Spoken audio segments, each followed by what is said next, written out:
Hello, everyone. It's Annette. This is In the Know 360, bringing you unfiltered stories, game, and exclusive drops from the next wave of stars. And now you're locked into In the Know 360, where real conversations meet raw talent. Let's go. Well, hello, everyone, and welcome to In the Know 360, show hosted by me, Annette, the warm-hearted warrior diva. This show gives you insights on the journeys of high-achieving business owners and music artists who share with the audience the importance of building a strong community of like-minded individuals on the road to greater success. And tonight, guess who's back? I was gonna say Nikki's back, but you're Mikey. Mikey's back. Back again. Right? Mikey's back. Tell a friend. Guess who's back? Guess who's back? Guess who's back? Oh my gosh. Thank you for blessing me tonight, sir. No, thank you for your time. It's always a privilege and honor to connect with you, and especially being on this amazing platform. So thank you. Well, we're gonna dive right into it. Well, first of all, since maybe a lot of people don't know about you, well, I know about you, but a little bit. Just a little something. Can you tell the audience who you are, sir? Yes, I would be happy to. My name is Mikey P. I'm originally, as you see it, from the 203, specifically Bridgeport, Connecticut. That's what the BPT is for. Spent about 30 years of my life there until I moved out to Colorado. Then to Oklahoma, and about 4 months ago, reside now in Kansas City, Missouri. All right, I got that right. Because that's a big one. But I spent 25 plus years in the corporate world up until about 6 or 7 years ago. And my wife and I, Wifey P, as I call her, Mikey P and Wifey P, baby. We were driving back from Connecticut. That's again where I originate from. And we were driving through Pennsylvania at like 4 o'clock in the morning. I had gone to my childhood home. My mom had just passed away a couple months earlier. And we were helping my father clean out my childhood home. And it was shortly after COVID-ish, give or take. And I left my job in the corporate world because, at the end of the day, I learned that the corporate world, in that you're literally just a fucking number. I don't care if you're the janitor or if you are the CEO, you're a fucking number. So we were driving through Pennsylvania, and then we decided, because we had already been talking about real estate for a long time, and at 4 o'clock in the morning on the highway in Pennsylvania, we decided to say, fuck it, let's get into real estate. So we went and got our real estate licenses. That led to starting to flip houses and doing real estate investing for ourselves and for others. It was just an opportunity to give us the freedom that we had always been seeking. And let's see what's going to happen, because my wife is an artist herself with respect to drawing and painting and tattooing. And I've always been around music in some way, shape, or form. I discovered hip hop at a very, very young age. It's something that was always near and dear to me. And so it just led to an opportunity, that freedom that we were always seeking. And we have not fucking looked back. And it's been any entrepreneur, and they're lying if they don't tell you this, there's fucking peaks and valleys, straight up. Yep. And there's been some days where you're fucking flying high, and then there's other days you're like, yo, where the fuck is literally our next meal gonna come from? Oh, right. Holy shit, we're getting an eviction notice potentially, or mortgage companies knocking on your motherfucking door. But that's the life that we chose. Mm-hmm. It's a day in, day out type of fucking process. So if you're ever gonna be an entrepreneur, you got to be prepared for the worst as much as you're gonna hope for the best, because you got to execute that shit to make it happen. And even when you're executing, things aren't always going to go your way, and it's not paycheck to paycheck necessarily. It's not like when you're working right? Or whatever shift you're working, you can count on that check weekly, every 2 weeks, whatever. Nah, man, you got to go out and make your own every fucking time. And that's what led, to the journey that I'm on now, which, we're still doing shit in the background. We have multiple companies that we either own, or I probably have 9 companies that I'm a partner in or a consultant in or whatever, because you have to be diversified. You have to be diversified. That's the best piece of advice that I can ever give to anybody that's looking to go into business for themselves, or if you're even in business yourself now and you're struggling. Diversify. Right. Oh, spoken like a stock market person. No, but finance, you have to put, like they say, don't put all your eggs in one basket, right? You gotta Correct. like put it like Easter egg hunt. You have to I because said it the stock. different, And you're right though. The stock in one company is going to be up some days. Stocks in the other companies are going to be down, and you got to right? ride the wave. But you have to be sustainable. Otherwise, the stress that comes with it, Uh, I'm man, telling you. that shit'll give you fucking ulcers, if not a fucking heart attack. Trust me when I tell you that shit. Look, I'm so happy about, even though it's up and down, you still get those dividends. You know what I'm saying? That's money that Absolutely. I had to go work for. You know what I mean? Exactly. So dividends always look good when it hits your account. It's those are the wins that we love celebrating for sure. You gotta celebrate the small ones as well. But when those big ones come in, Yeah, I'll put it this way: it allows you to breathe for a little longer than usual. yeah. I mean, it's not like big, massive, but it did put gas in my tank, or it bought some Chipotle for my kids, right? For that Exactly. night. Exactly. Oh my gosh, I'm so glad that you came here because we talked about relationships, we talked about building relationships, we talked about the hateration going on, and we talked about Oh cutting people loose because, yeah. like I said, I recently cut off my family, and I feel free as a bird. I feel like I can breathe. That's just something I think it's for me. It's like the pressure of it all, Hmm. the pressure of holding back your words, your tongue, right? Yep. And not having to, because I don't like toxicity and I don't like to start drama. You know what I mean? Or I don't blame you. I it's don't just blame you. it's just It's one of those things. And why there's already so much negative energy and darkness in the world. Why would you run towards that? right, That not in my world, anyways. No, not about that shit. for If there's no value in anything anymore for me, hmm I want nothing to do with it. I don't care if it's a thing, a person, a place. I want nothing to do with it. right. What's going on, brother Page? Looks like what do you call it? Mike Page, Mikey P, and Mike Page from There you go. Louisiana. You got two Two Mikey Mike, P's in a room. Two Mikey P's. Salute, fam. We appreciate you right? tapping in from one Mikey P to the next. Bless up, bless up, bless up. Right. So I know that you talked about um, you lived many lifetimes, right? In your biography, over Yeah. 40 years, and each, if you had to title each of the chapter of your life so far, what would it be called?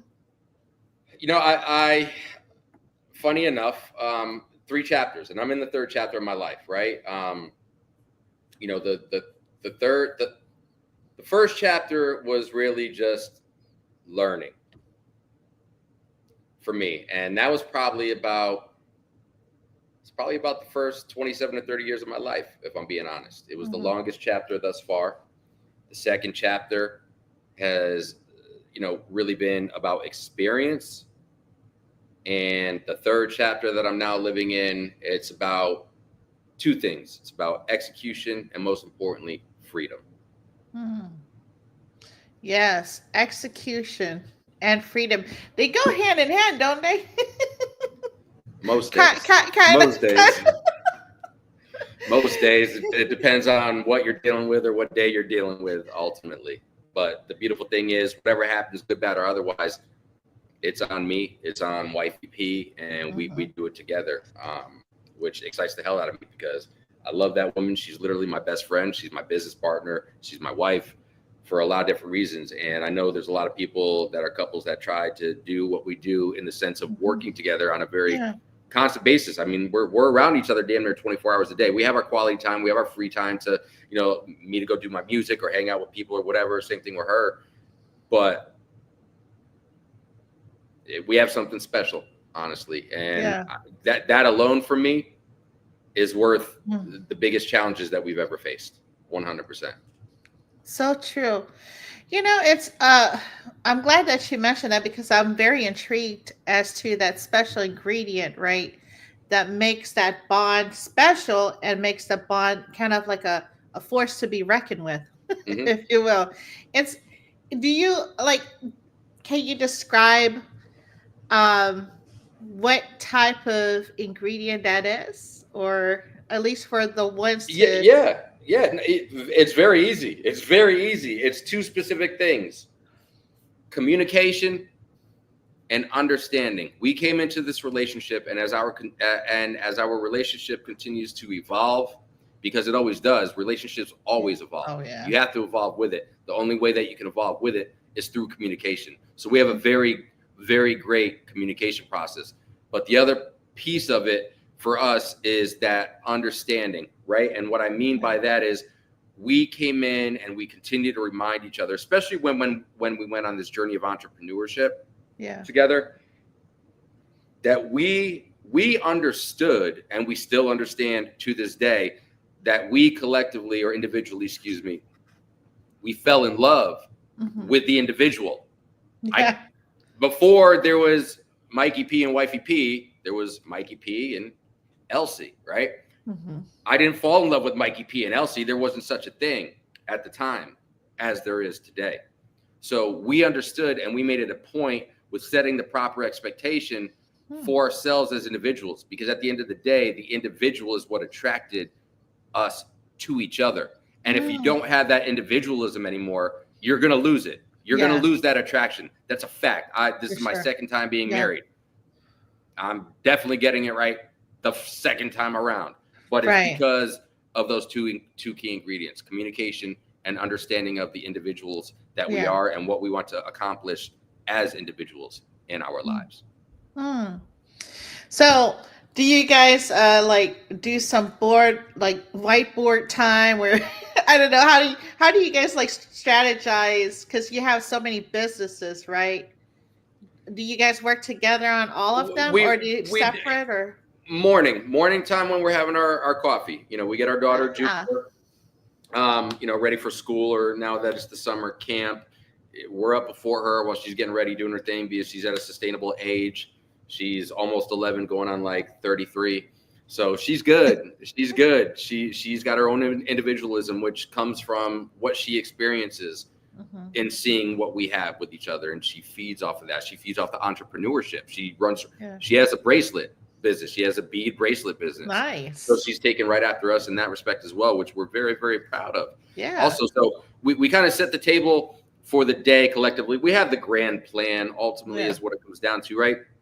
But again, that communication very much goes into what we do with our businesses as well. So we sit down in the morning and we divide and conquer. We know what our strengths are as individuals. She's the artistic one. She's the creative one on that side of things. I have some creativeness when it comes to certain things as well. But when it comes to our houses, she's our project manager and she's our designer. Nice. So play your specific role. I'm the operations guy. I'm the money guy. I'm the relationship building guy. And so we play to our strengths, but we also cross contaminate is definitely not what I'm looking for. In a good way. In a good way. We're cross trained in each other's responsibilities as well. That way, if there's something going on that needs immediate attention, or if there's a time constraint, we could jump into that and handle what we need to handle as well, or just lend an extra set of eyes, ears, thoughts in general. So truly communication, and consistently is the key part there. Oh, for sure. And a cold one sometimes, right? No. It helps, or not smoking a little something.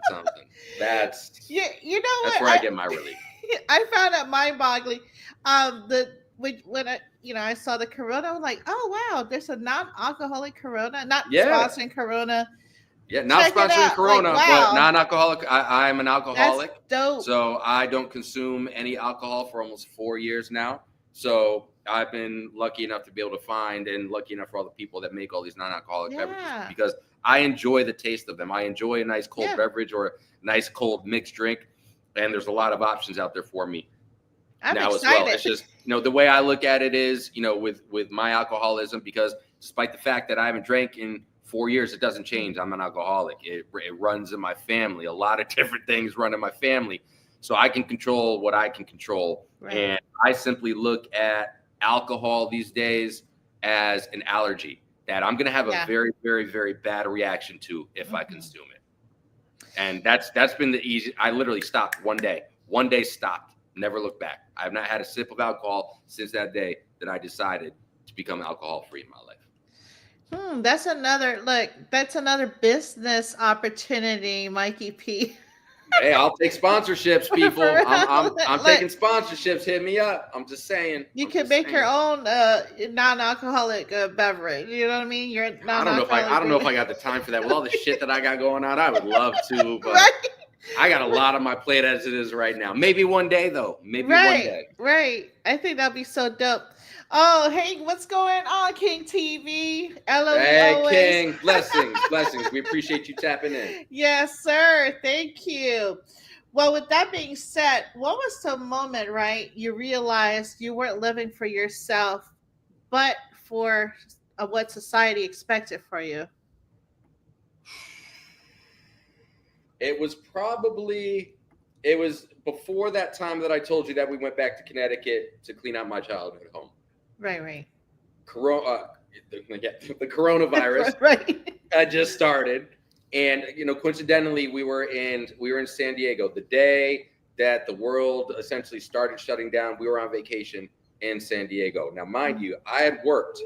I forced this vacation. I was working as an executive director in a senior living community at the time. I had worked something stupid like 56 days in a row, and not like an 8-hour shift.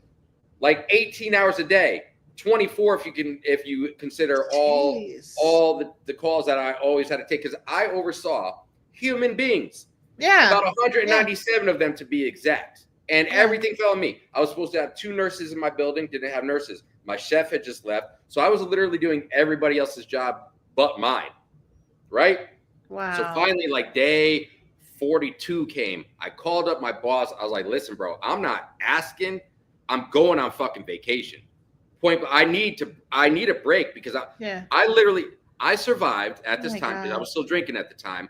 I literally got through life through coffee, cigarettes, alcohol, and fucking cream of wheat in the morning.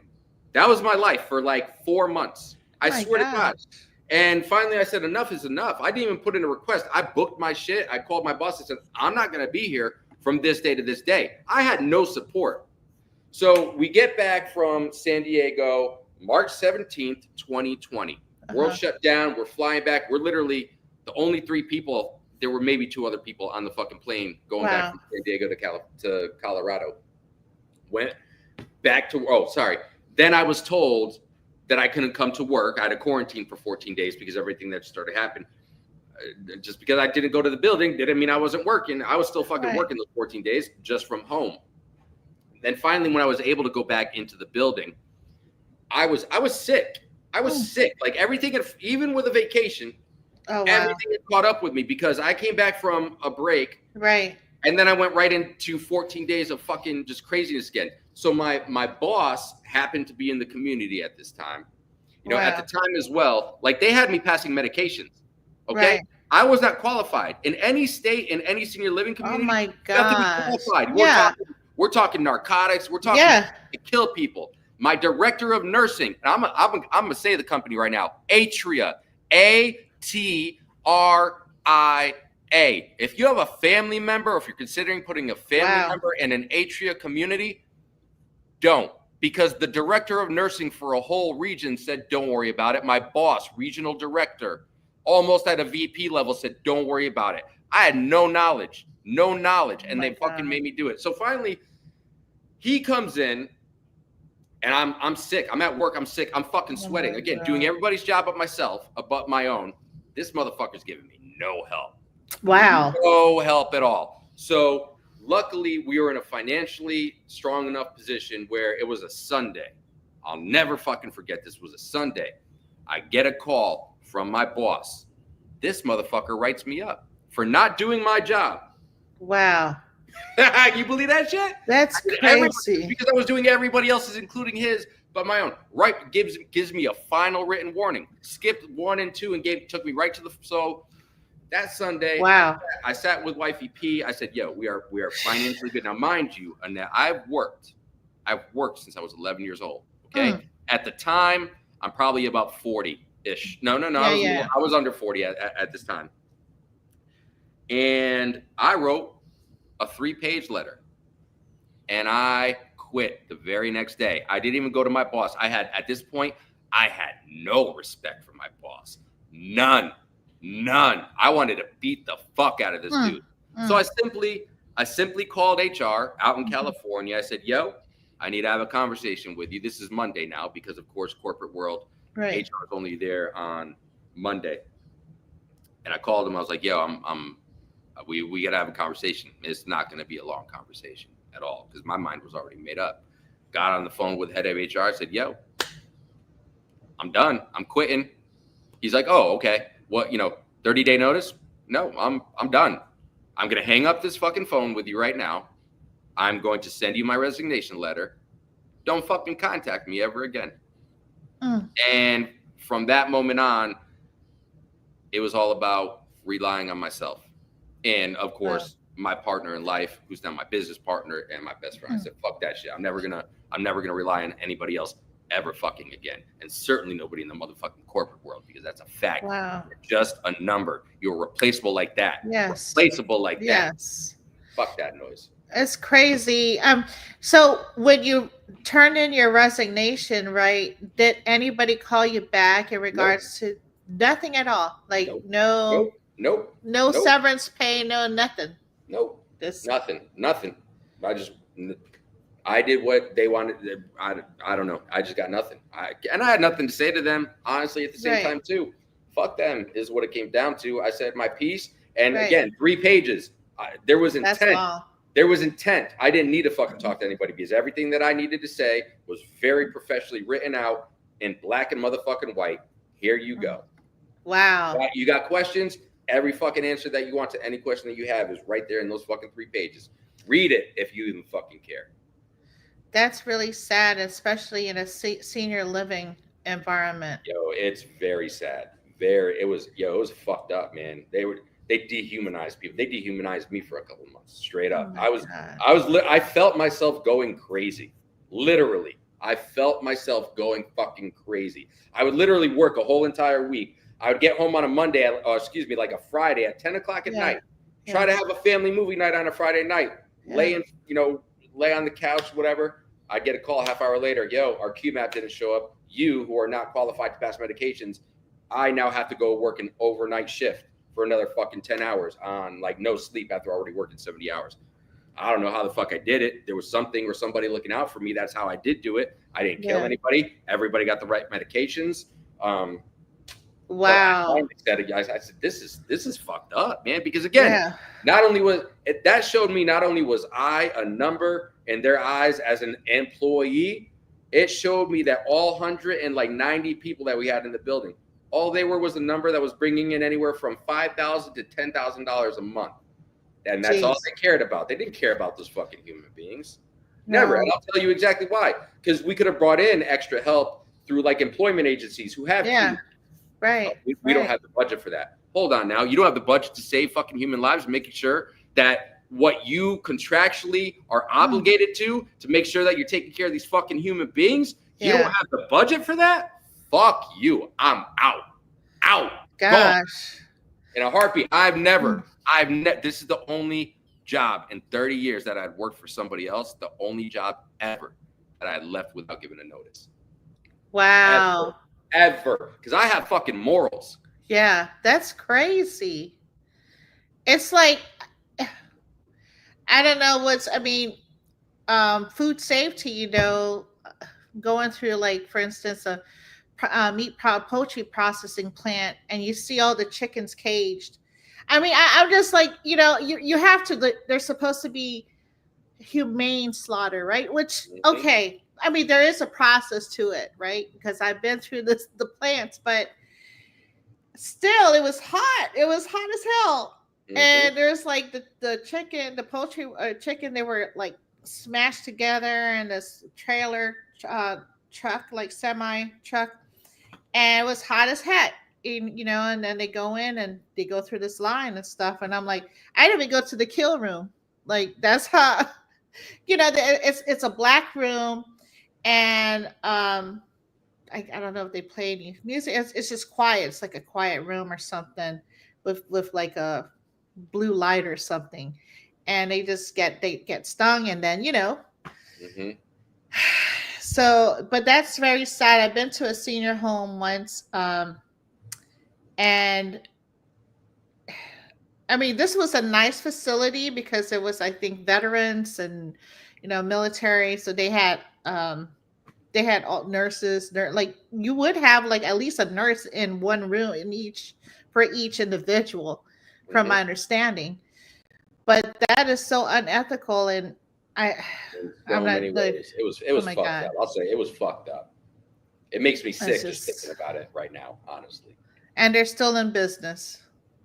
They're a big fucking company. They're a very big fucking publicly traded company, and that's why they only care about the dollars coming. They don't look at those Uh, individuals as human beings.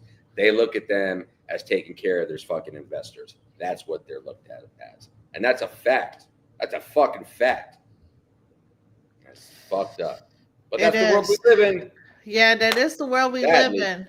Speaking about breaking free, right, and finding your purpose, what was the hardest part about breaking free from the life that you thought? Because we all had the dream, right? Go to college and get your yep. degree and work your, your job and get your 401k. Anyway, um, what was the hardest part about breaking free, and you know, just anything that comes to your mind right now? Yeah. That No. was a lot.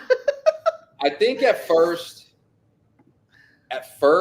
it kind of felt like,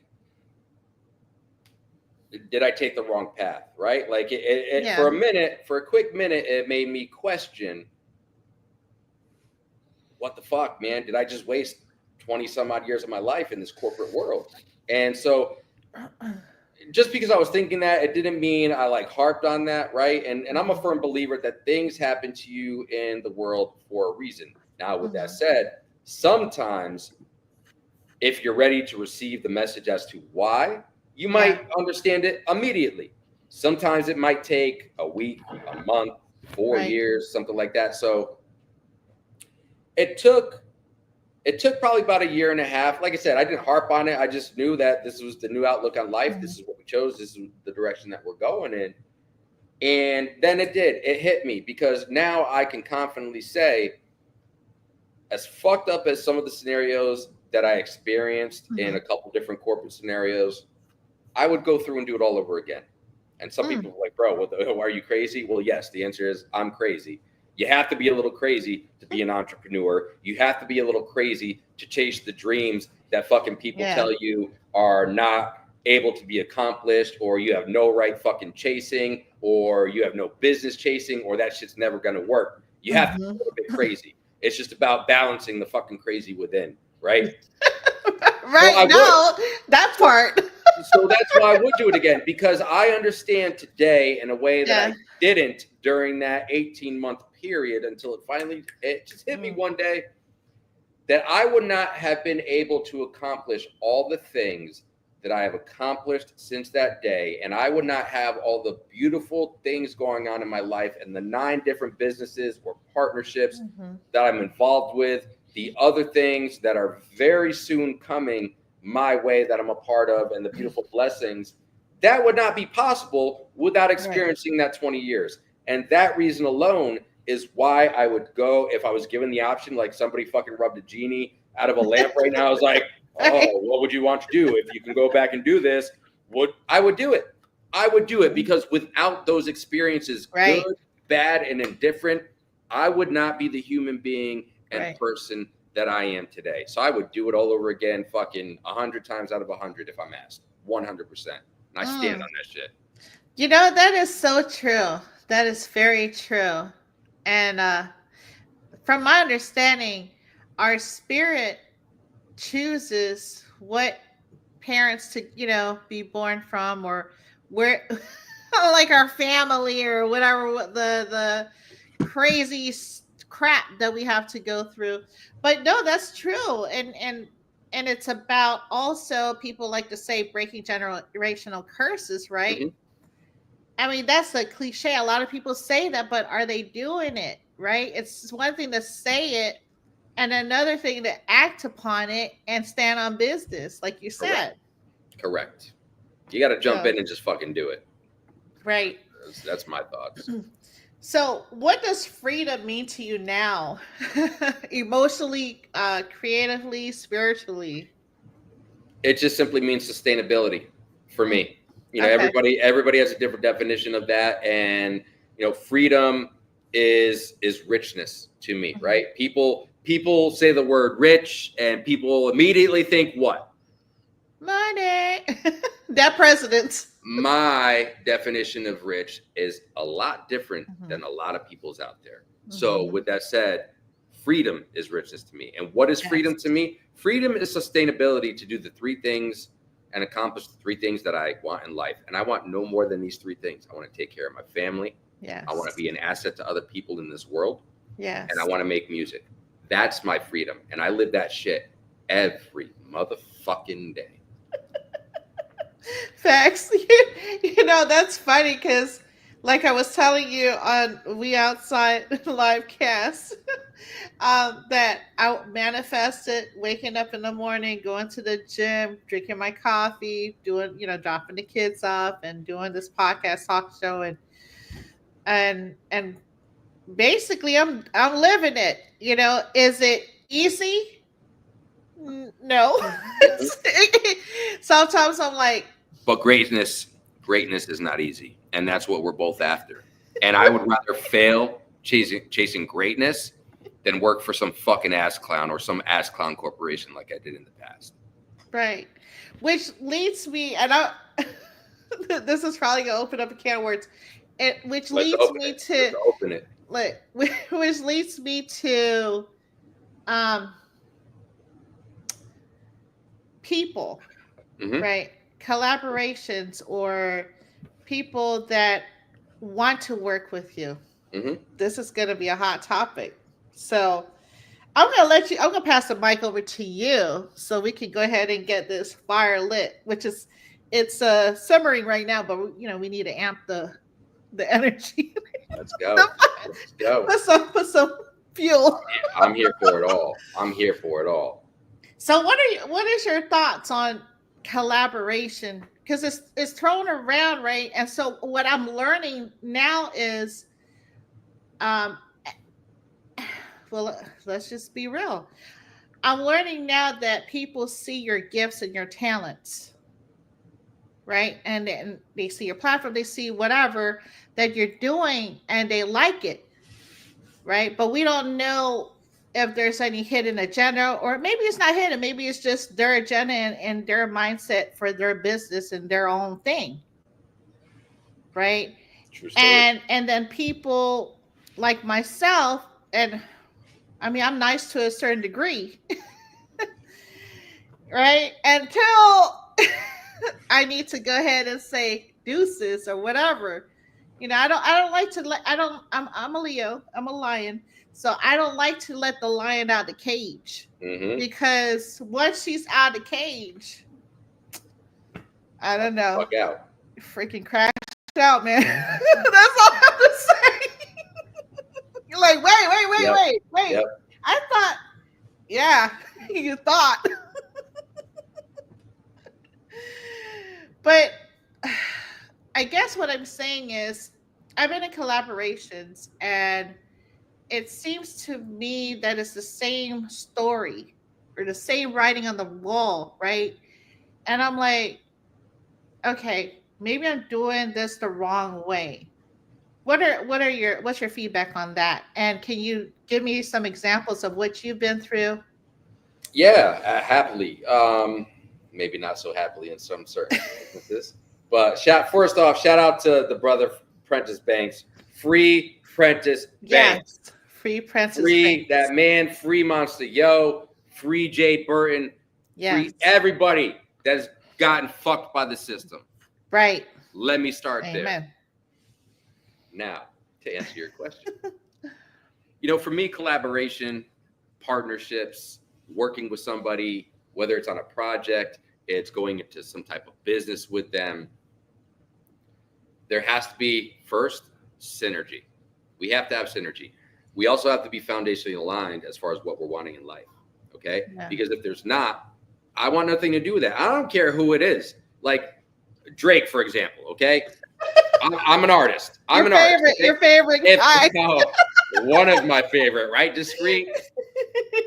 If Drake called me up right now, and some people were like, you're fucking stupid for what we're about to say. Listen, I'm going to tell you right back in return, this is my fucking life that we're talking about, not yours. This is my path I'm fucking walking, not yours. Right. So shut the fuck up and listen for a second. Because if Drake called me right now, I was like, bro, I'll do a free collaboration for you right now.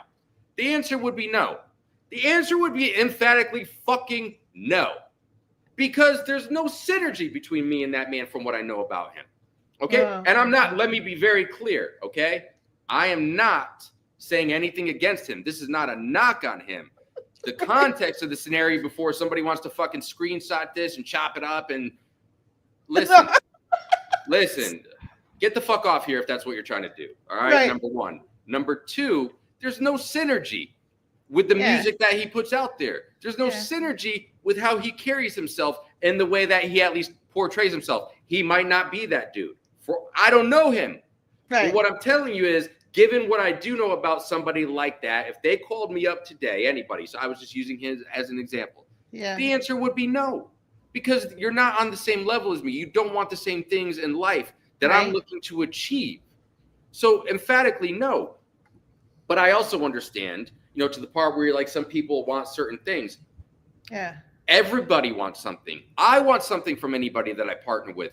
But I'm upfront about it. I'm not a fucking person sitting in a fucking closet, you know, scheming on people. Like, it's communication, like I was talking about earlier. Let's do this together. What you get out of this is this. What I get out of this is this. That's a true partnership. That's a true collaboration. Not somebody just coming together and making something. That's not a collaboration. That's just something being put together by two or more people. So synergy and just being upfront and honest with me. What are you looking for out of this? And if it makes sense to me and it's on my vibe when it comes to music or business or a friendship or a relationship, then cool. We can fucking get down. But if not, then again, I wish you the best. But this simply isn't the project for me, or this isn't the partnership or the collaboration for me. Nothing more than that. No, I took. Little Six tapping in with us on Instagram. Hey, what's going on, Little Six? No, for sure. And so my thought process on it is this, you know, oh, she's a hard worker. You know, I'm just giving you an example. Oh, her work ethic is like blah blah blah. Okay, yeah, let's do this. Or you know, what do you think we should do about such and such and such? And so I want everybody to win. I want everybody to win. I was talking to Prentice Banks about that earlier today. Him and I had like an hour-long conversation. Yeah, I don't gatekeep shit. You know what I mean? One thing about me is like, you know, I don't gatekeep like, oh, and then I'm not, like, anyway. So with just how I am, I want to help. I want to help you boost your stuff and do whatever you need to do to get your business up and running or what have you. But when it falls all on me or majority on me, and I'm like, wait, this ain't my company. Yo, it's like not my business. Like I got my business. It's like a group project in school, right? Like that motherfucker that wasn't pulling up their. Yo, that was your fucking part. I'm not giving you fucking credit for something you didn't do. Fuck no, absolutely not. If I did that shit, I did that shit. I'm gonna let the motherfucking people know I did that shit. I don't give a fuck because I did, and that's the truth. Right, exactly. What's the problem with the truth? I'll tell you what's the problem with the truth. Fucking Jack Nicholson said it in a movie once upon a time. You can't handle the truth, and that's a fucking fact. And I feel sad for those people. I pray for people like that all the fucking time because I don't know if they got to find Jesus, but they got to find something. And sometimes that's just a brain or a motherfucking heart because in most cases, they don't have either one of those, let alone one of them. So sounds like they need to go to the Wizard of Oz. I would have to agree with you. Go get yourself a heart. Go get yourself some courage. A brain. Let me stop. And get all that shit. Call Dorothy, get Toto, go on that motherfucking tornado ride. that'll probably be the best thing of your life if you go and get those 3 motherfucking things. Until then, I cannot fuck with you. Oh my gosh. And like, you know, whether it's indifferent, whether it's whatever, hey, I would say heinous, but I guess that's In some cases it is. In some cases it is. I just experienced that over the last couple of weeks. So yeah. and So some of it is outright heinous and direct. oh wow. Or I don't know if I necessarily want to get into that tonight. I'm in a happy mood right now, but we might. Let's peel back the onion. Maybe, I don't know. We'll see where this goes. We got about 40 minutes left, so okay. maybe we'll go there. We'll see. We'll wait for the crescendo at the end. So, was there a specific person or book or moment that sparked this awakening? Besides the crazy shit you had to deal with giving people narcotics when you were, you know, credentially ready to do that per. No, I think it's crazy. honestly, it was really when I stopped drinking. Honestly, I started getting clarity in life. Okay. Like immediately, like true fact, I came back from a trip from Connecticut. All right, and I don't know. I was drinking before being on the plane. I was drinking on the plane. I came home. My brother came and picked me up. I was like, why did my wife not come pick me up? I didn't have the clarity in mind with everything going on because this was around the time that all that senior living shit was going on. You know, it was, you know, just going through some challenging times at that point in time. I was still very heavily drinking. I didn't have clarity in life. All right. And I thank my wife all the time because she worked up the courage to have a conversation with me that she did not have the ability to or feel comfortable having a conversation with me in the past. And she literally told me that was on a Friday night when I came home and I was fucking lit. And that's why she didn't want to come pick me up. She already knew I'd been drinking. She already had her feelings going on about what was going on. And so and you want to know how fucking drunk I was? Our daughter at the time was still sitting in a booster seat, not like the toddler seat, but like the booster seat, right? Yeah. I was so fucking drunk. I sat in the booster seat the whole time from the airport for like an hour. Exactly. So the very next morning, my wife pulled me outside and she's like, yo, listen, she's like, here's the deal. She's like, I love you, but she's like, I've got myself and our daughter to worry about. There's other pieces to this family than just you. And it wasn't necessarily an ultimatum, but I took it I interpreted it as an ultimatum. That's how I took it in, because it wasn't an ultimatum at all. And that was the day that I decided to stop drinking.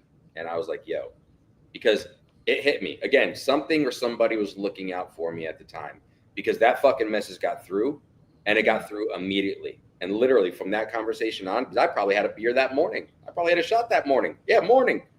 I wasn't working per se at the time, so whatever. I could wake up and have a drink. What the fuck ever, man. I'm an alcoholic. There's no reasoning with somebody who has a disease like that. And that's what alcoholism is. It's a disease. There's no reasoning with that. But for some fucking reason that day, the message got through to me.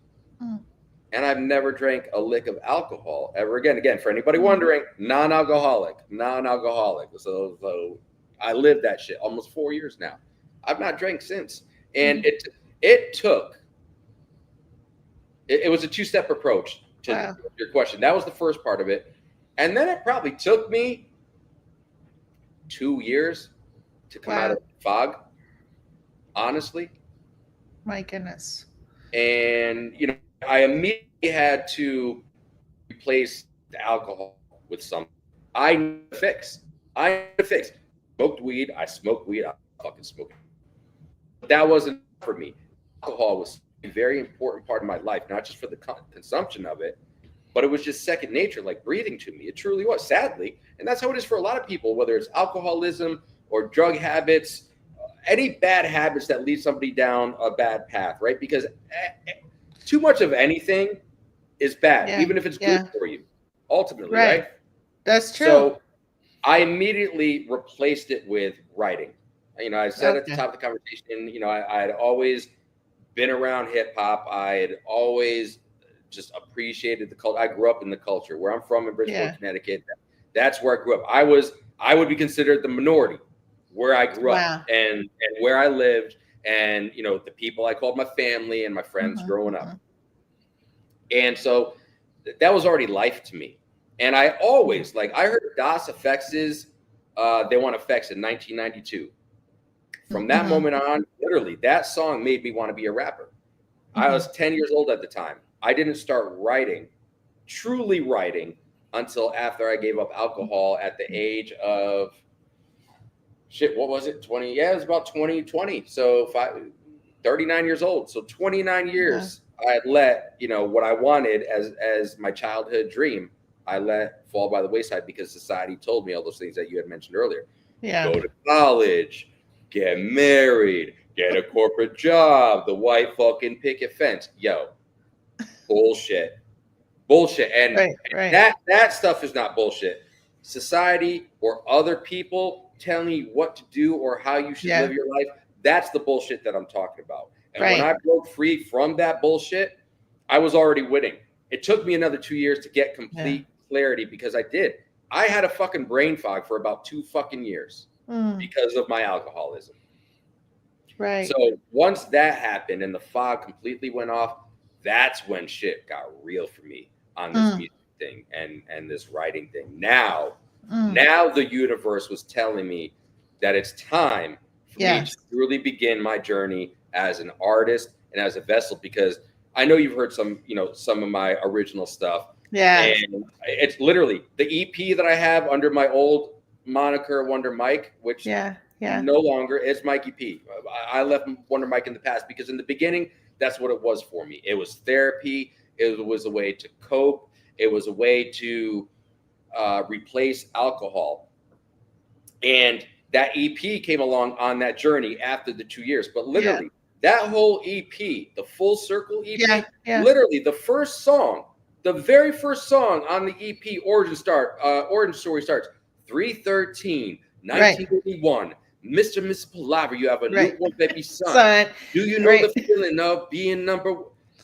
That's where it starts. And then the very last song was the ending of where I was at literally that moment in my life where I wrote, when I was writing that song, and I recorded it, right? So it was healing for me. But that was the universe telling me after that brain fog, it's time, bro. You are destined. I don't know what the fuck that was for necessarily, but now I know everything I went through was for the reason of why I'm living and for what and for who I'm living my life for now. Right. Yeah. So again, as no different than I said that the 20 years of bullshit that I worked in the corporate world, would I go do it again? Those 29 years, or at least, those 19 years, 20 years that I was an alcoholic, would I do it again? Very reluctantly, very reluctantly. But if I knew that it was going to get me to the point of having this conversation with you today, reluctantly, but emphatically, yes, I would do it. Because it gave me power.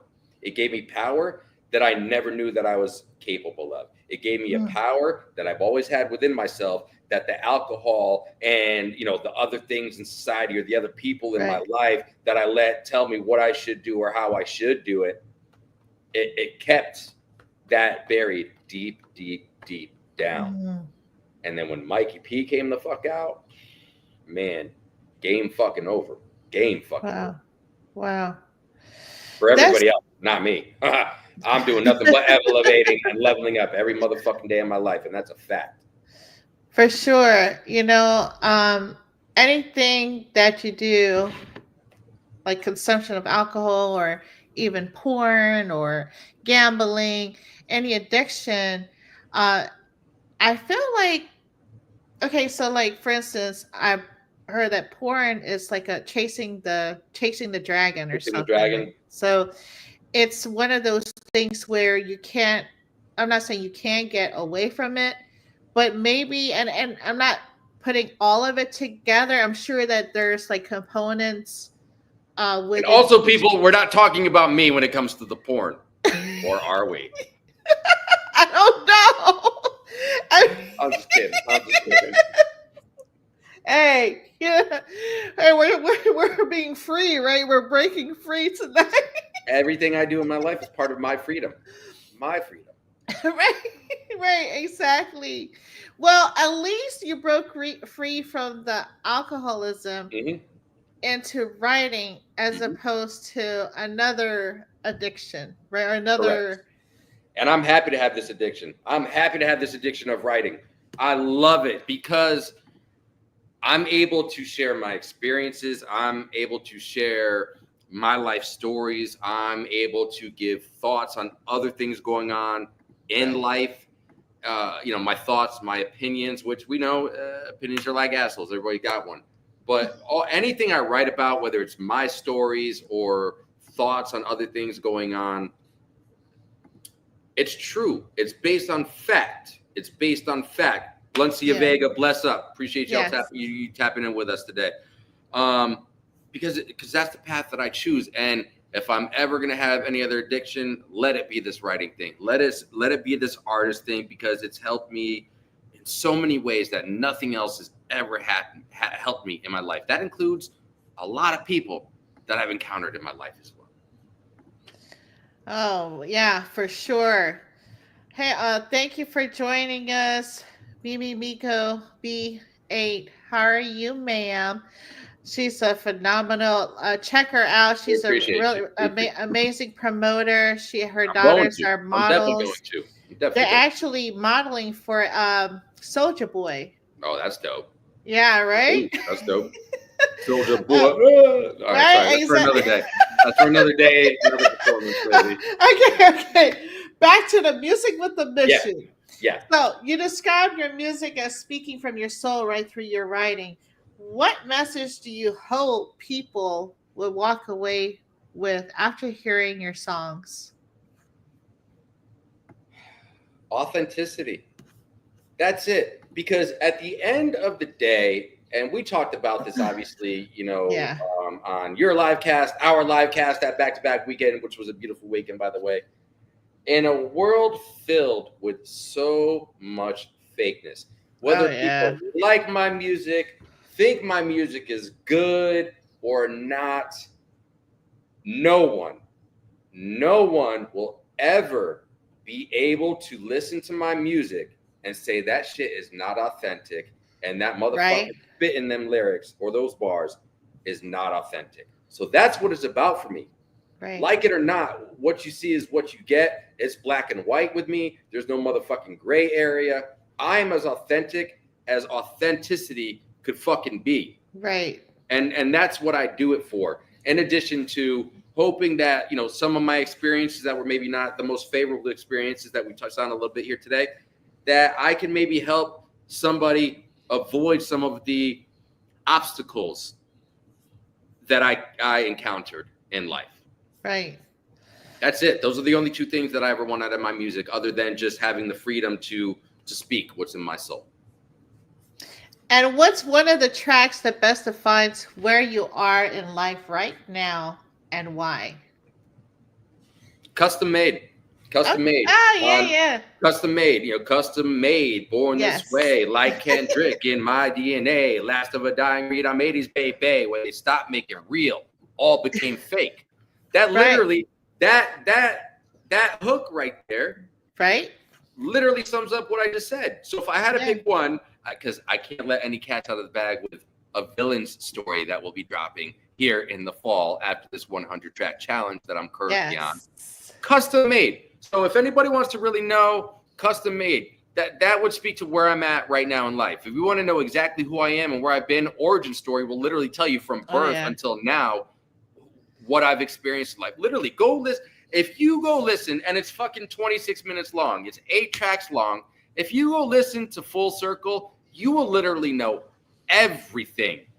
Everything that I literally put my entire fucking life, for me, by the way, for me, on that EP. And I chose Wow. to share it with everybody else out there for the Yes. reasons that I just answered as to why I do this music thing.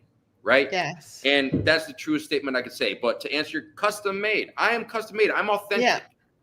I'm gonna keep it real with you. Now, whether you take that realness or how you take that realness, Right. that's on you. I can't control that. And there's a scenario going on right now where I'm living through that shit right now. Well, I should say I was living it because I chose to completely take that negativity from that individual in my fucking life. And they're gone. And they will never come back into my life again. Ever. Because of the fact that they proved for 25 years when they said they were my brother, they were never my brother. They were sitting in the closet. And what I mean by that, people, they were sitting in the closet as a motherfucking closet hater. That's what I mean by that. Yeah. Okay? So, again, I can choose to continue to engage with that negativity, but I'm so far above and beyond that in my life. Yeah. There's nothing for me to even speak to because that individual is here because they choose to be here, and I am here. And the only place I'm going is up. So if there's ever any hope of that individual, which I'm telling you right now, probably not going to happen, ever wanting any kind of relationship with me ever again, well, you got to fucking play catch up. And I am fucking leap years ahead. So good luck with that. Yeah. And so we were discussing earlier about the villain, right? You being the villain. Yep. Can you tell us how that came about? Obviously, I think this was one of the initiations, or maybe it was because your family came out. This was kind of in the middle of this project. This definitely it kind of started tipping me over that line of what I was going to call this project. And a villain's story, okay?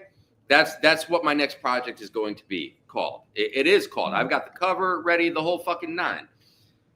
A villain's story is because everybody hears the word villain and they automatically think, oh, bad guy, bad guy, bad guy.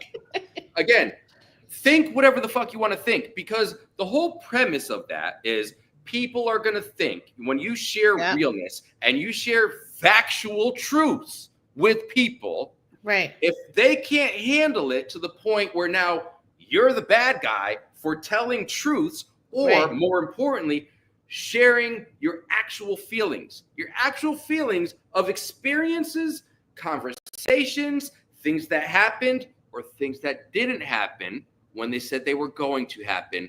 And I'm not talking once, I'm not talking twice, I'm not talking three, I'm talking dozens and dozens and dozens and dozens of times, okay? If I have to be the villain in your story for you to sleep at night, I'll be the fucking villain. Because at the end of the day, I do not give a fuck. Right. I really do not give a fuck what anybody in this world thinks of me. I don't. And the reason is because at the end of the day, I know who I am. The people that I call my family, which let's get something straight. People, blood makes you related. Loyalty makes you family. Okay? Now that that's out of the way. The ones that I keep in my family, they know what's what. And that is the only fucking people that I care about. But at the end of the day, too, we come into this world alone. Yeah. We will leave this world alone. Yeah. That's a fact. So think about me whatever you want.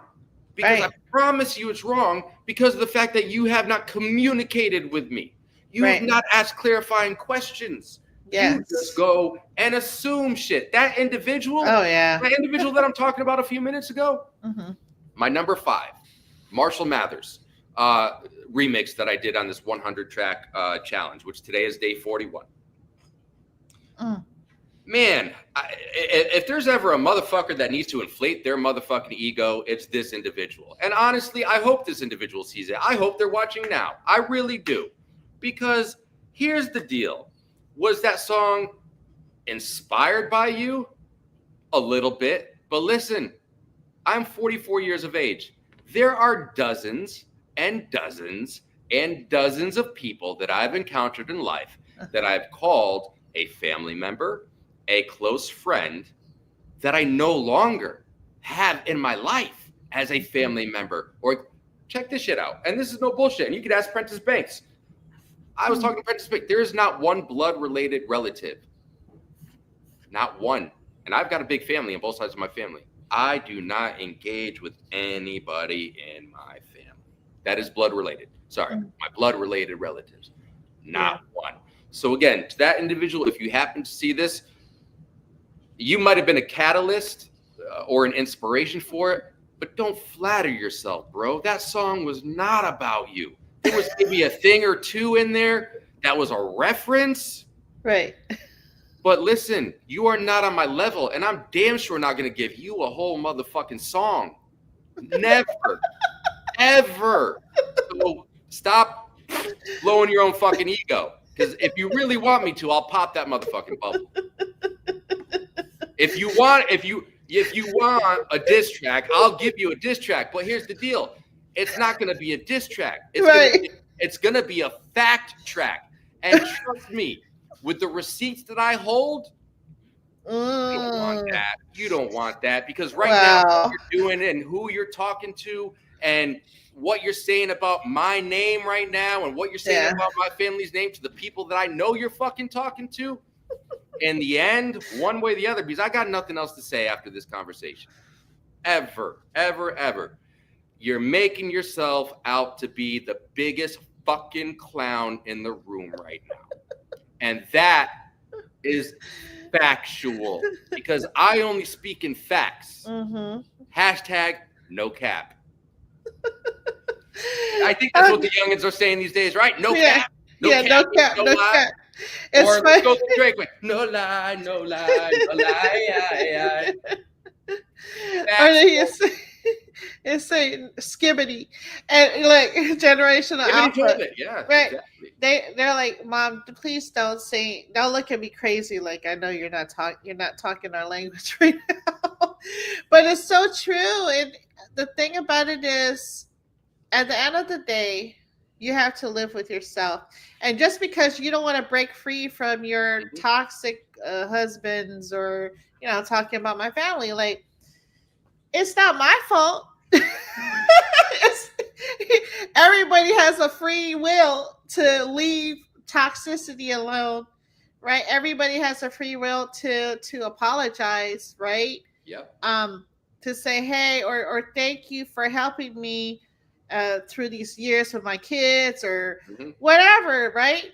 But no, it's okay. It's okay not to be, acknowledged. This is my narrative, not yours. Right. And that I'm living my dream, I'm living my life, and now it's like, oh, now everybody's checking on me. Now everybody's like, oh, hey, how come you blocked me? Well, we don't talk anyway. Like that, it's kind of like a no-brainer. Let's just ask yourself, do we talk to each other? No. So I'll be honest with you. I'm gonna be honest with you. I'm gonna be very honest with you. I hope that individual that I was speaking about, I hope that individual gets the assistance and help that they need. I hope that there's a point in life that individual comes to terms with whatever they've got going on. Because I can't speak to it. I can't change that. They're going to think, they're going to feel, they're going to do and think and say whatever they want. I can't control that. But you know what I can control? Not having that shit as a part of my life. And that's what I choose to do. I choose positivity in my life. I don't got time for negativity in my life. I want nothing. I've had so much negativity in my life to last multiple fucking lifetimes. I've got trauma in my life to last multiple lifetimes. I want nothing to do with that or anything or anyone like that. Because if you're trying to bring that shit to my world, you're knocking on the wrong motherfucking door. You're knocking on the wrong motherfucking door. That's just and don't come back. Look, and don't come back to my dark side. No, I'm good. Look, I'm good. That's the way I feel.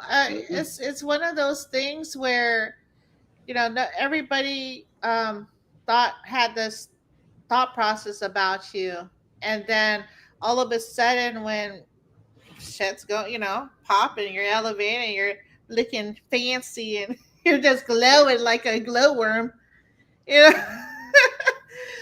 It's a different story then, right?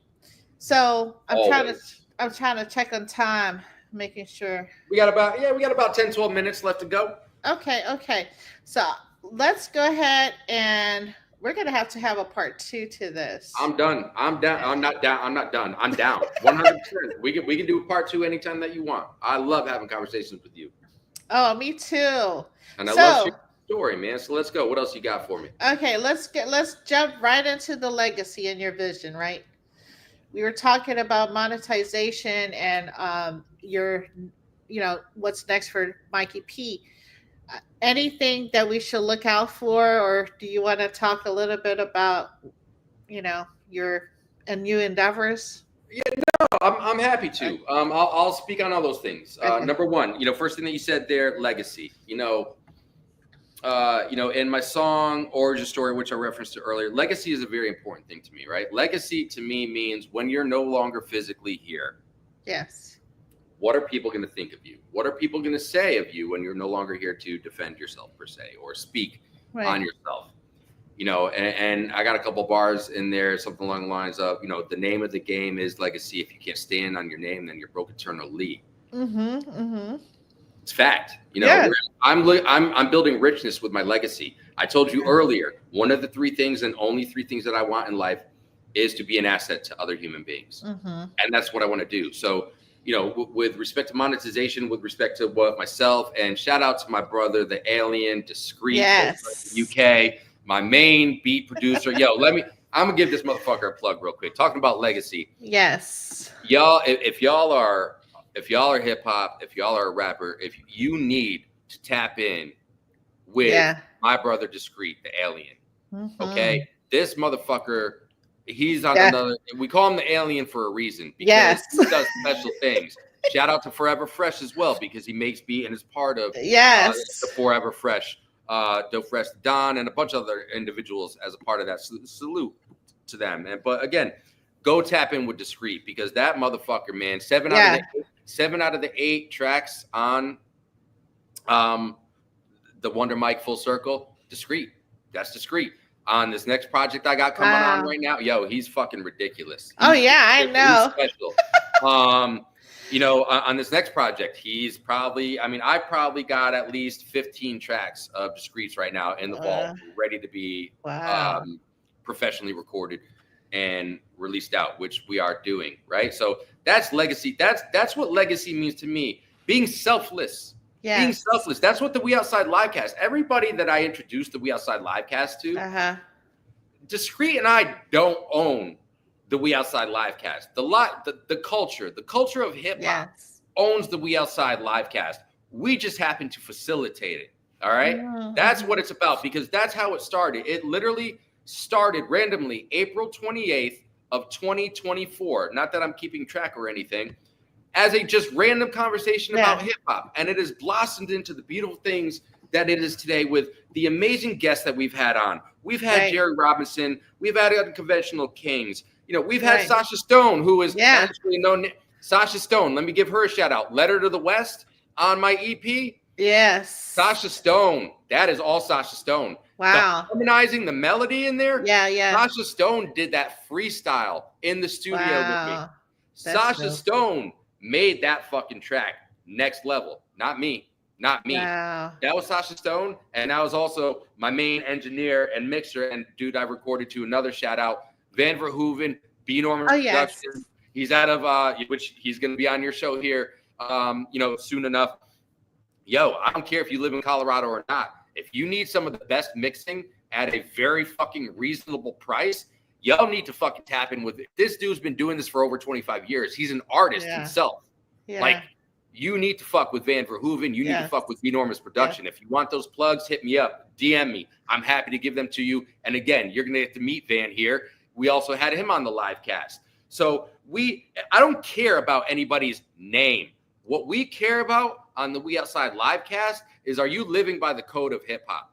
Because if you are not living by the code of hip hop, you are nothing more than an R&B singer or a fucking rapper. You're not a hip hop artist. Okay? Right. There are codes.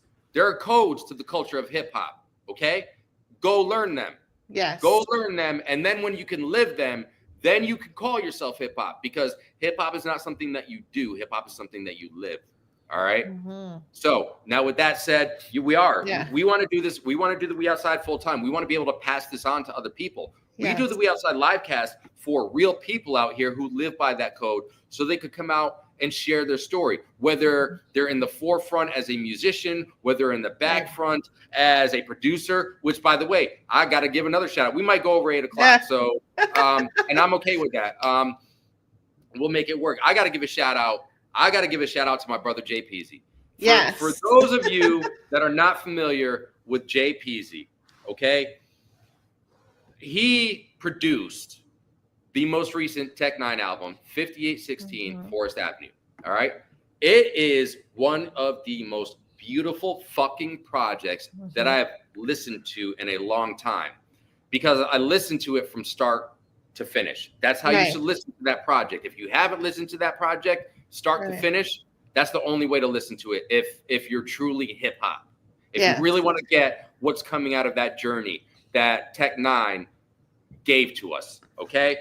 Which that dude, I've had the pleasure of meeting him. I've been to Strangeland. He is a beautiful individual. He is such a humble dude, such a nice dude. Wifey P and I got to watch the Jake Paul and Mike Tyson fight with him after one of his and X-rated shows. Shout out to the brother X-rated as well.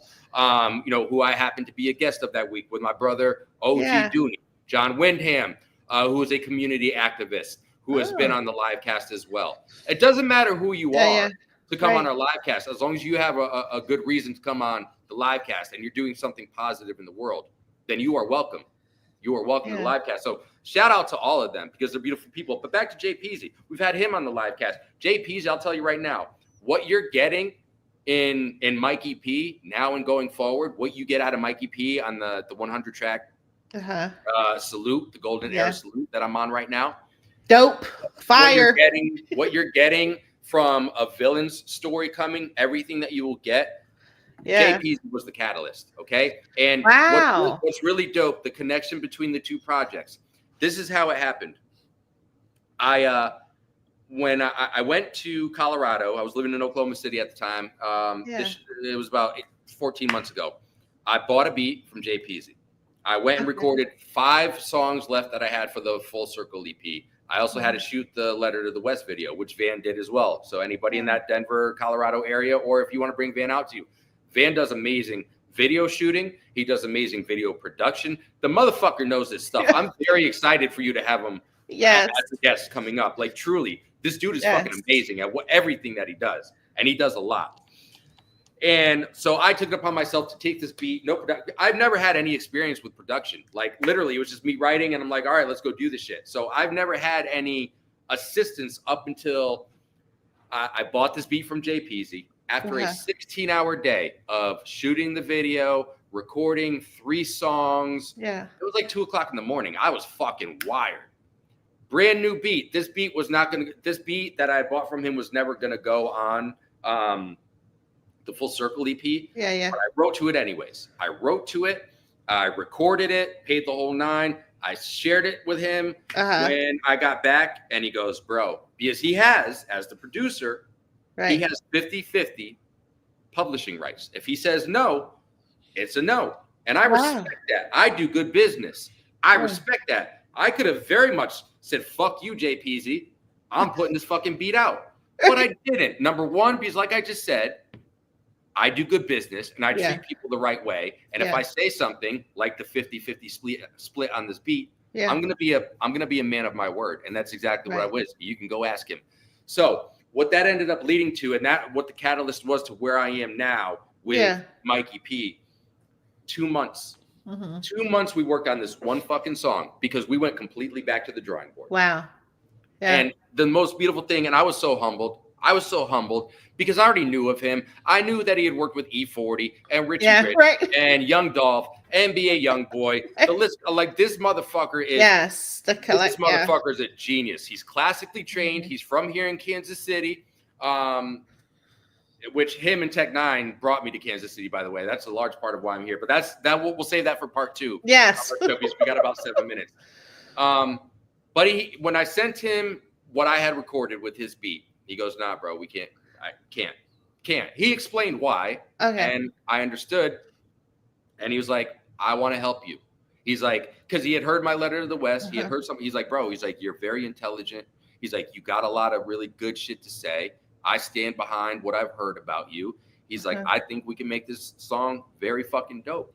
But again, you have to, now I was literally going back to the drum. I had never done this. I had never been produced before. Wow.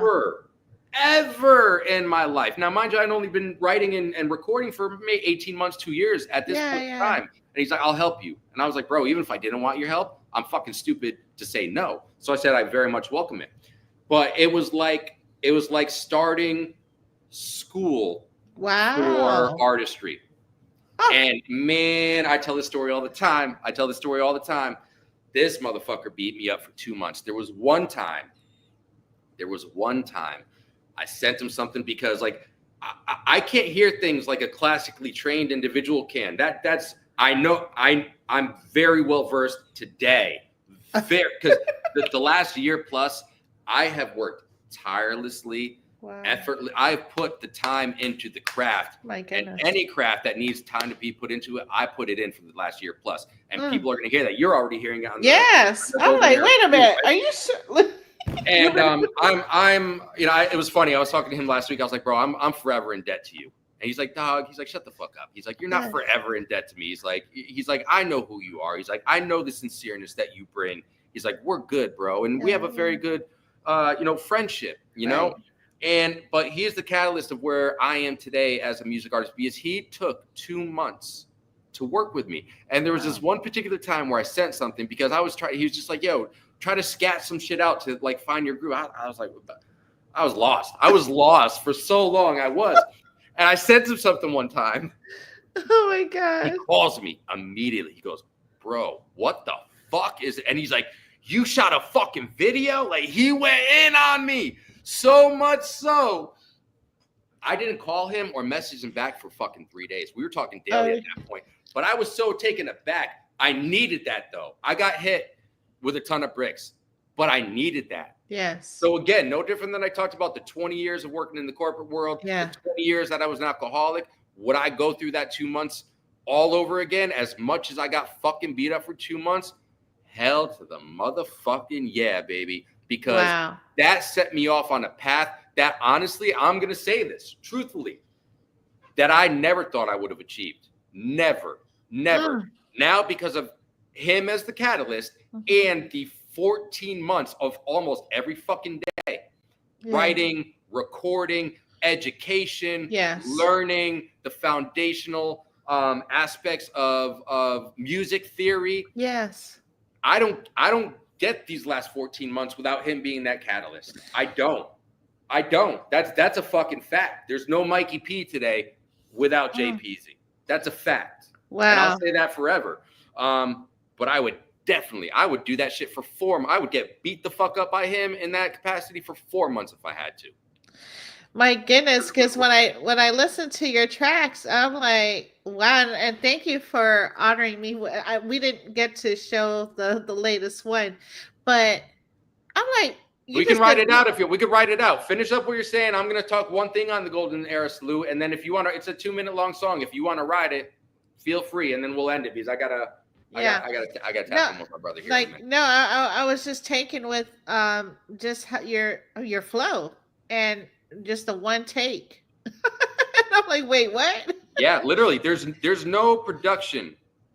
There's no production on this. Literally, this is hip hop. Okay, I am a hip hop artist. So what I'm doing with this Golden Era Salute, which literally, here's what I did, and we actually have some time because what was supposed to take place after this got rescheduled. Not on my end. So we're good if you want to keep on talking about what the fuck ever. I'm on your time. But let's talk about the Golden Era Salute real quick. So back in December, I was having a conversation with Discreet on Facebook Messenger, as we normally do because he lives in England, and that's how we normally have to communicate. And we were talking about writing something that day. I was talking about writing something that day, and I was like, maybe I'll write 3 songs today, jokingly, because I had never wrote 3 songs in a day. This is what it was. I had for the first time ever, I wrote an entire song in one sitting, basically. Wow. Excuse me. And I was like, maybe I'll write 3 songs today. And then jokingly, I was like, maybe I'll write fucking 100 tracks in less than a month. Jokingly, I said that, not discreet.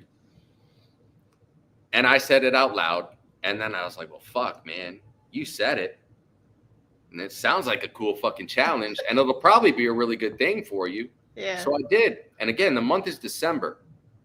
I wrote 100 tracks in 26 days. Here, let me put it this way. I wrote 100 tracks in a 26-day period. It only took me 24 days to write them because I quickly took off for Christmas Eve and Christmas Day to be with my family. Right. And so then I let him. I didn't know what I was going to do with them. But what it was, I used it for a lot of different reasons. There were so many reasons that I ended up doing this when I put it in my mind that, all right, motherfucker, go write 100 tracks in 30 days. Then you fucking said it, go do it. Right. It was because at this point, jumping off from the story that I shared with my my transition from Wonder Mike, having that 2-month experience with Jay Peasy, I was already on the transition to what I didn't know who was going to be Mikey P at the time.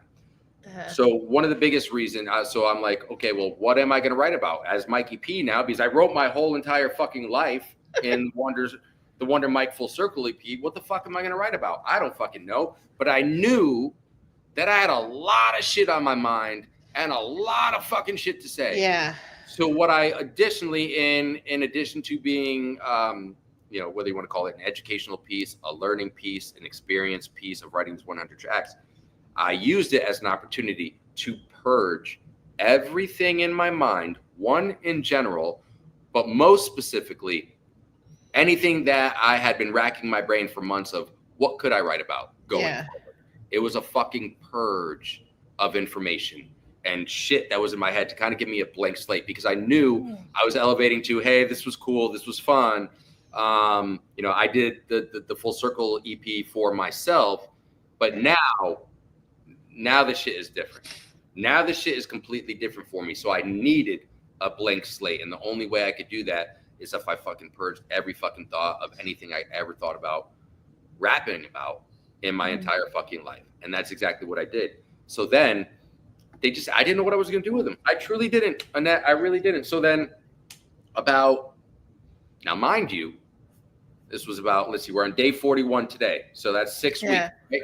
So probably about 2 months ago, because I came up with this idea for what I'm in the middle of right now, like 2 weeks before I released the first one.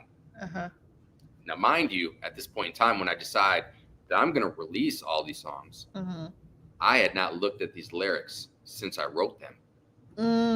True fucking story. I have not looked at these lyrics until I was like, all right, now phase 2 of the challenge, which we're currently on. Well, how is day 41? If you're just tapping in with us, day 41 of the Golden Era 100 track salute. So what I did was I took 100 tracks because where the fuck am I going to get 100 tracks from, right? So I went back to the beginning of my hip hop story and where I learned it from. 1990 specific. I had to put some dates, so I went from 1990 to the year 2005, my golden era. All right. And I picked some of my favorite tracks, some family, some friends, some fans sent me in some tracks that they would like to hear me do or, whatever. So that's the foundation of it. And so then 2 months ago, I decided, well, phase 2 of the challenge is I'm going to release every single one of these fucking 100 tracks. Not only am I going to release them, but I'm going to release 1 track a day for 100 days. That's the challenge that I'm on. And today being day 41, I've not missed a day. Right. Today, now I've been watching you. Like there's not been one day missed. There's not literally. I woke up this morning, no bullshit, because I there's been one time I batch recorded, and that was like 2 weeks ago. I had to with things I had coming up. I woke up today and it's like noon. It's noon, and I'm like, fuck, I haven't recorded track 41 yet today. Didn't. So literally, I fucking went right into my little home setup. I opened up fucking track 41, Run DMC, Down with the King. 3 takes. Again, I have not looked at these lyrics. It's now July. I wrote this track in December. So what's that, 8 months? Almost 9 months? Yeah. 3 3 takes. Now, what do we mean by takes? A lot of people understand that if you're producing an actual song, right? Coming full circle, pun intended, from where we started this part of the conversation. I am hip hop. Why do I say I am hip hop? For all of the reasons that I mentioned throughout this conversation. I live by the codes of hip hop as they are laid out. But most importantly, as an artist of hip hop, I am taking the beat and I'm literally going from start to finish. There's no production. I play don't get me wrong. I have to do, in some cases, a certain number of takes until I know, hey, okay, this feels good. That my timing's on, my cadence is on, my flow is on, so on and so forth. But the one take rule applies when you're recording everything in one take. You're not dropping 4 bars, 8 bars, 12 bars, then dropping a hook in and piecing it all together with an engineer. It's literally just, I don't know how to fucking engineer. So literally what I'm doing, I'm literally playing the song. Once I know I have that comfort level that, okay, I've got this. All right, one take time. I start the beat. I spit my lyrics, my ad-libs, whether there's a bridge or a hook or a chorus involved or not. Everything is one take. I start the beat, I start, and when my last word is done, that's it. I listen to it 2 or 3 times just to make sure that my timing is on and everything's the way that I wish it to be. Record it, ship it out. Wow. And that's the crux and the foundation of the 100 track challenge. So I implore you people, go check out my YouTube page. I'm just Mikey P on YouTube. I've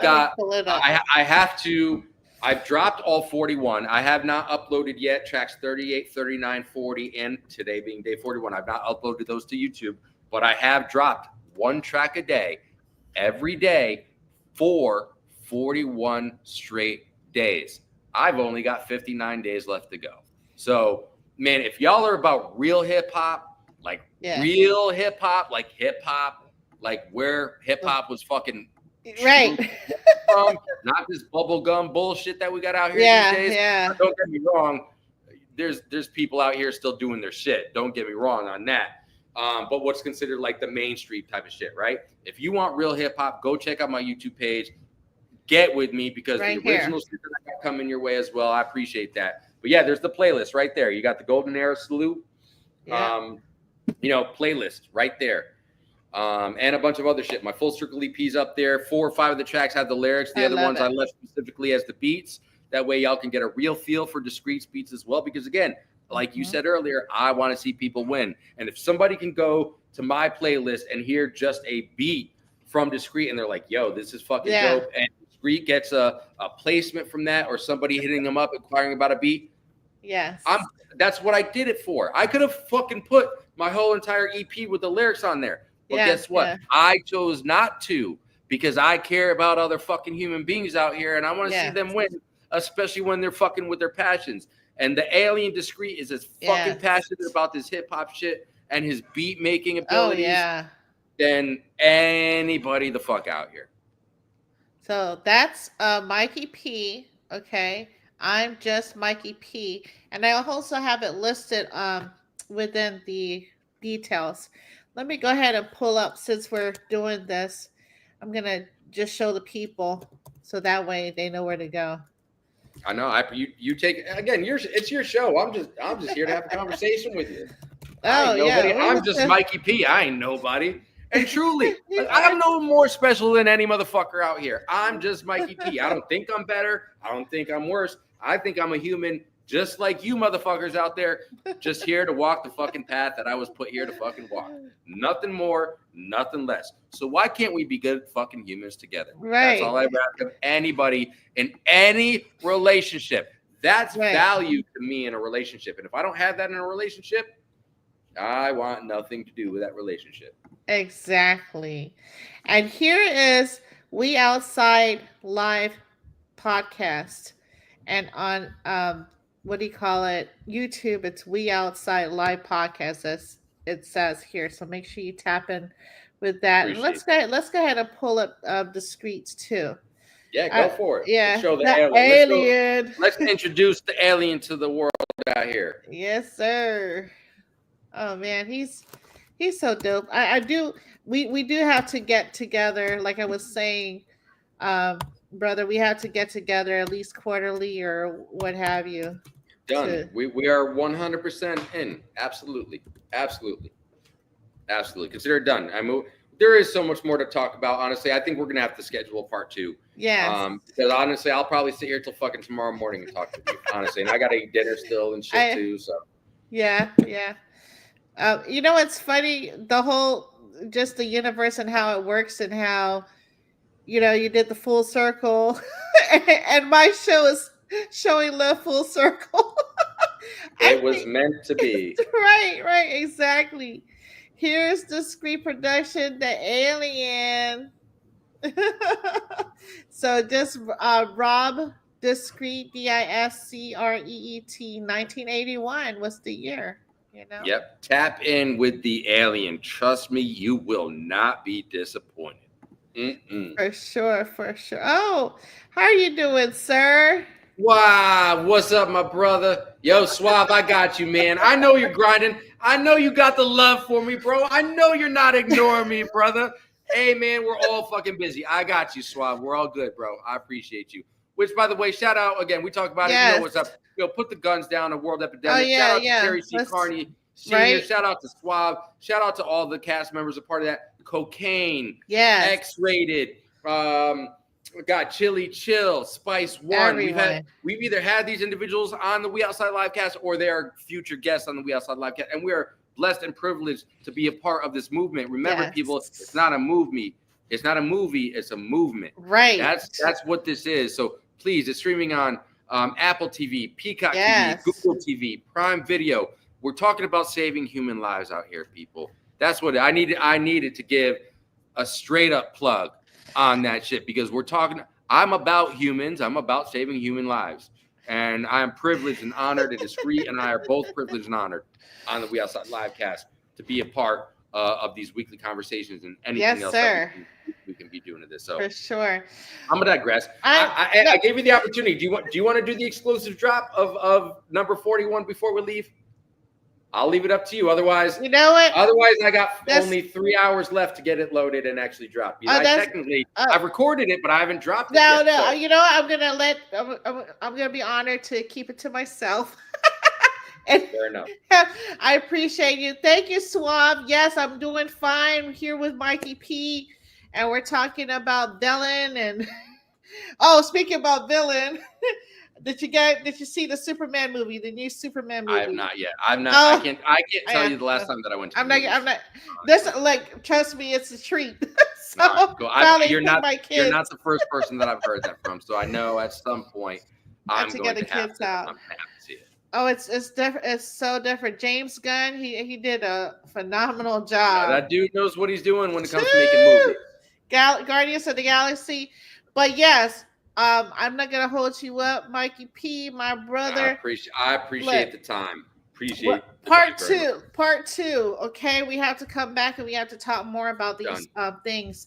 Done. And I want to give a shout out to you, Suave, Terry C. Carney Senior, Justified Smith, everyone, Discreet, like everyone that supports Internet 360 because it's it takes a village, right? And also, let's continue to support the Unity for Social Justice. Let's free Monster Yo, free Prentice Banks, free Jay Burton, and others that need our support. Is there anything else you want to say before we close out? I will simply say this. People, if you just go out and do one thing every day, hey, love you too, my brother. I'll be talking to you. Suave, I gotta eat dinner first. I'm gonna throw down some sliders and some fries real quick, and then I'm gonna hit you up. So I got you, Suave. But nah, man, like it's simply a piece of advice that I will offer to people, and then I'll let everybody get about their business. Most importantly, you as well. I wake up because people have so many things going on in their lives, right? Yeah. And people wake up. There's a lot of people, most people in this world, that wake up every day and they think about the 37,000 different things that they have to do that day. Yeah. Not me. So my piece of advice to everybody out here is what I do every single day. Take it for what it is. Interpret it however you want. I wake up every single day with only one thing in my mind. go out and be a good human being today. Yeah. Why? Why would you want to do that? Well, first off, it's the right thing to do. Second off, and most importantly, if I only have to worry about that one thing, just going out and being a good person in the world today and doing right by other people, whatever I do want out of this life should be a byproduct. So those 37,000 things that y'all are all fucking worrying about and trying to attain on an everyday basis, right? If you do that one thing, I'm living it. I promise you. I share this with you because it's a fucking cheat code. I promise you. I'm telling you. I'm here telling you in the flesh. Right. If you go out every single day and just have the intent of being a good human being in this world, whatever your fucking, however your 10 Maslow's hierarchy needs list fucking shakes out to be, every single one of those 10 things, in whatever order they are, those will be accomplished by doing that one thing. For sure. I promise you that. So I digress. I thank you so much for the time this evening, Annette. Let me coming out. Thank you so much. Share some of my story with you and things I've got going on and the whys behind them. And I'm looking forward to doing this again. So yes, it's an honor always. Part 2. Well, this has been a broadcast of showing love full circle between NNO 360 and my brother Mikey P and Discreet, regardless he's in spirit. So yes, you know what it is. Sis. Much love you guys. Right Be back safe. at you. We'll talk to you Keep soon. some food and take care of whatever Swab is talking about. I'm here. If you guys got it I'm on here. Appreciate you, sis. All We right. appreciate you very much. More to come. That's for dang sure. All right. All Love right. you We'll guys. talk to you soon. All Love right, you too. be safe. Peace. And don't forget to tap in and watch the new film documentary. It's really a movement called Put the Guns Down, A World Epidemic, produced by Ice-T and directed by Harry C. Carney Sr., director of the film documentary Put the Guns Down, A World Epidemic. And if you guys haven't tapped in yet, please be sure to go on Apple TV, Prime Video, Google TV, and Peacock. Make sure that you check out the film, okay? Put the Guns Down, an world epidemic. And we need to work together for this movement. So I'll see you tonight. Annette, warm-hearted warrior diva at In the Know 360. Love you guys. Mwah.